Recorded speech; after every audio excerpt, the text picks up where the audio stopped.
অভেদ্য দুর্গের পতন। সুরক্ষিত ভবনে ঠিক কিভাবে মৃত্যু হল আয়াতুল্লাহ আলী খামেনির। শীর্ষ উপদেষ্টাদের সঙ্গে গোপন বৈঠকের সময় যুক্তরাষ্ট্র ও ইসরায়েলের অভাবনীয় জয়েন্ট স্ট্রাইক। স্যাটেলাইট চিত্রে ধসে পড়া প্রাসাদের ভয়াবহ ধ্বংসজ্ঞ। ইরানের ইতিহাসের সবচেয়ে শক্তিশালী এবং নিশ্ছিদ্র নিরাপত্তা বলয় হিসেবে পরিচিত ছিল দেশটির সর্বোচ্চ নেতা আয়াতুল্লাহ আলী খামেনির বাসভবন ও কার্যালয়। কিন্তু সেই সুরক্ষিত এলাকাতেই হানা দিল মৃত্যু। যুক্তরাষ্ট্র ও ইসরায়েলের এক অভাবনীয় যৌথ অভিযানে জয়েন্ট অপারেশন প্রাণ হারিয়েছেন ইরানের শীর্ষ নেতা। রোববার ১ মার্চ ইরানের রাষ্ট্রীয় সংবাদ মাধ্যম আইআরআইবি এবং আধা সরকারি সংবাদ সংস্থা তাসনিম এই মর্মান্তিক সংবাদটি নিশ্চিত করেছে। বিশ্বজুড়ে এখন একটাই প্রশ্ন, কিভাবে সম্ভব হল এই অভিযান? বৈঠক চলাকালীন অভাবনীয় প্রিসিশন স্ট্রাইক বার্তা সংস্থা রয়টার্সের এক চাঞ্চল্যকর প্রতিবেদনে জানানো হয়েছে। শনিবার ভোরের দিকে যখন হামলাটি চালানো হয়, তখন আয়াতুল্লাহ আলী খামেনি তার অতি বিশ্বস্ত ও শীর্ষ উপদেষ্টাদের নিয়ে একটি বিশেষ বৈঠকে ব্যস্ত ছিলেন। গোয়েন্দা তথ্যের বরাতে জানানো হয়েছে, হামলার সময় খামেনি তার সুপ্রিম ন্যাশনাল সিকিউরিটি কাউন্সিলের এসএনএসসি সচিব আলী লারিজানি এবং সাবেক সচিব আলী শামখানির সঙ্গে এক অতি গোপন ও সুরক্ষিত ভূগর্ভস্থ বাংকারে আলোচনা করছিলেন। মার্কিন ও ইসরায়েলি বাহিনী তাদের টার্গেটেড অপারেশনের জন্য ঠিক এই মুহূর্তটিকেই বেছে নেয়। হাই প্রিসিশন ক্ষেপণাস্ত্র ব্যবহারের মাধ্যমে ভবনটির সুরক্ষা বলয় ভেদ করা হয়।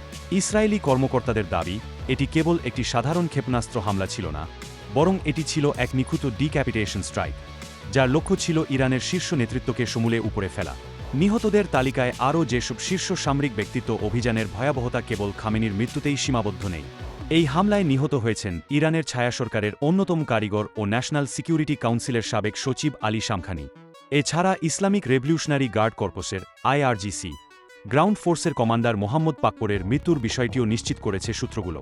এই শীর্ষ নেতাদের একসঙ্গে উপস্থিতি প্রমাণ করে যে ইরান কোনো বড় ধরনের জাতীয় নিরাপত্তা সংক্রান্ত সিদ্ধান্ত গ্রহণের প্রক্রিয়ায় ছিল, যা ইন্টেলিজেন্স মারফত আগেই ফাঁস হয়ে যায়। ধ্বংসস্তূপের ছবি কি বলছে স্যাটেলাইট ইমেজ? হামলার কয়েক ঘণ্টা পর কাতারভিত্তিক গণমাধ্যম আল জাজিরা খামেনির বাসভবনের ওপর দিয়ে প্রবাহিত হওয়া স্যাটেলাইট ইমেজরি প্রকাশ করেছে। প্রকাশিত ছবিতে দেখা গেছে, সুউচ্চ প্রাচীর বেষ্টিত প্রাসাদটি পুরোপুরি ধসে পড়েছে। ভবনের চারপাশের বিশাল এলাকা কালো বর্ণ ধারণ করেছে, যা নির্দেশ করে সেখানে প্রচণ্ড শক্তিশালী কোনো বিস্ফোরণ হাই ইন্টেন্সিটি এক্সপ্লোশন ঘটানো হয়েছিল। বিশেষজ্ঞদের মতে, স্যাটেলাইট চিত্রে ধ্বংসের যে ধরন দেখা যাচ্ছে, তাতে ধারণা করা হচ্ছে মাটির গভীর পর্যন্ত আঘাত হানতে সক্ষম বাংকারবাস্টার বোমা ব্যবহার করা হয়েছে। ভবনটির চারপাশের পোড়া দাগ এবং কংক্রিটের ধরন দেখে স্পষ্ট যে সুরক্ষিত ওই ভবনের কোনো বাসিন্দার পক্ষেই এই হামলা থেকে বেঁচে ফেরা সম্ভব ছিল না। গোয়েন্দা ব্যর্থতা নাকি আধুনিক প্রযুক্তির জয়? তেহরানের মতো একটি হাই সিকিউরিটি জোনে ঢুকে এমন হামলা চালানো ইরান সরকারের জন্য এক বিশাল ইন্টেলিজেন্স ফেলিয়ার হিসেবে দেখা হচ্ছে। প্রেসিডেন্ট ডোনাল্ড ট্রাম্প দাবি করেছেন, তাদের অত্যাধুনিক ট্র্যাকিং সিস্টেম এবং ইসরায়েলি গোয়েন্দা সংস্থা মোসাদের নিবিড় সমন্বয়েই এই অসাধ্য সাধন হয়েছে। বর্তমানে ইরান জুড়ে নিস্তব্ধতা বিরাজ করছে। সর্বোচ্চ নেতার মৃত্যুতে সৃষ্ট এই শূন্যতা এবং বড় ধরনের নেতৃত্বের সংকট ইরানকে কোন দিকে নিয়ে যায়, এখন সেটিই দেখার বিষয়।